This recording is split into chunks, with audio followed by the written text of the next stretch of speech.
Zip Seat Extractor, which is a dynamite tool for removing the seats. The seats are one of the biggest challenges to this rebuild.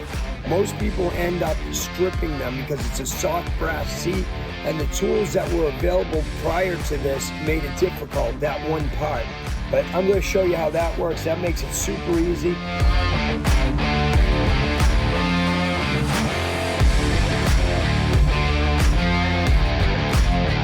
What we have is the Zip Seat Extractor that makes this job absolutely easy as pie. This thing usually strips out every single time, well, almost every time when you use the other tools, and I'll show you what that's all about. I happen to know that this is a new seat because it's a brand new valve, and all the new seats are hexagon. You need the hexagon tool for that. The old seats are square. So we have a Zip Seat Extractor to remove the old seats if you have those, or the new seats. This one's going to take this seat out. So I'm going to put this in and it'll line itself up, and you just fit it in like that. Then you take your impact gun, put it in like that, put it on reverse, and I'm going to start off slow. And it comes right out like that. No stripping going on there. Now, without moving a thing, that's the cold seat. That's how that fits on there, right there. That's the cold seat, okay? Without moving anything now, I've got the hot seat built right onto this bit. So I'm going to put it right back in, start off slow, and there it is. This thing works absolutely unbelievable. If any part of this valve is difficult to do, that's the difficult part, and this takes that guesswork out. We get these seats out every single time without stripping them with this tool. Unlike the old tools that were not powered like that. We'll show you that a little bit more later, but let's get back to rebuilding the valve.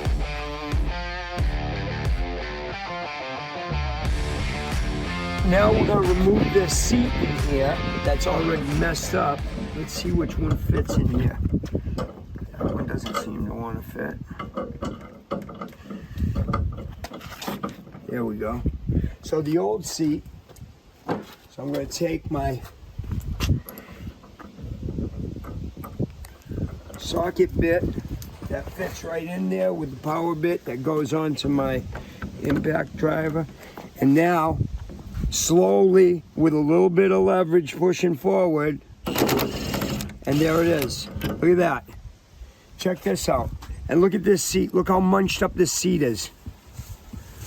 This thing gets out even stripped seats. Somebody's already been in here trying to get this thing apart and didn't do a very good job with those other tools. Without skipping a beat, without changing my bit, I'm going to put this in here, make sure that seat in the back accepts this.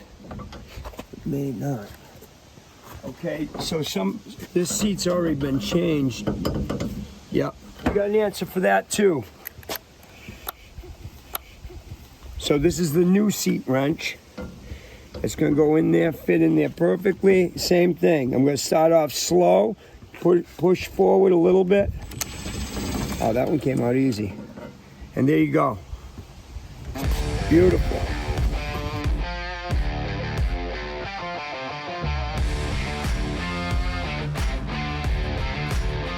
Now, we're going to put the new seats in. I like to do this by hand first. Put that in there. Make sure you get the threads on there. I can feel that going on nicely. And then I'm just going to give it a little boost with this. And that's in there. Now the next thing I'm going to do is get a beautiful brand new seat, and I'm going to use this same wrench, put it right on there like that. Actually, like I said, I'm going to take this out, put it in by hand first, get the first couple threads going. That's perfect. Then I'm going to put this on here, and that's in there.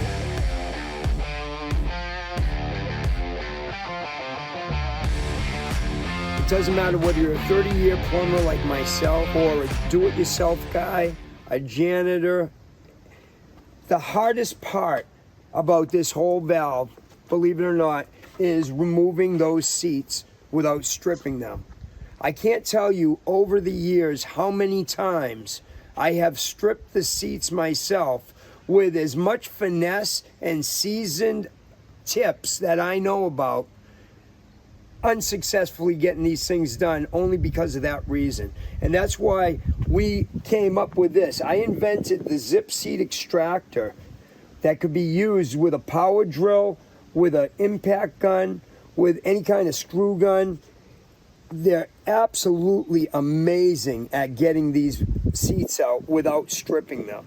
I've gotten seats out that have already been stripped by people who have attempted it and thought they were going to end up having to cut the valve out. Because let's face it, this is a $300-400 job to rebuild this thing.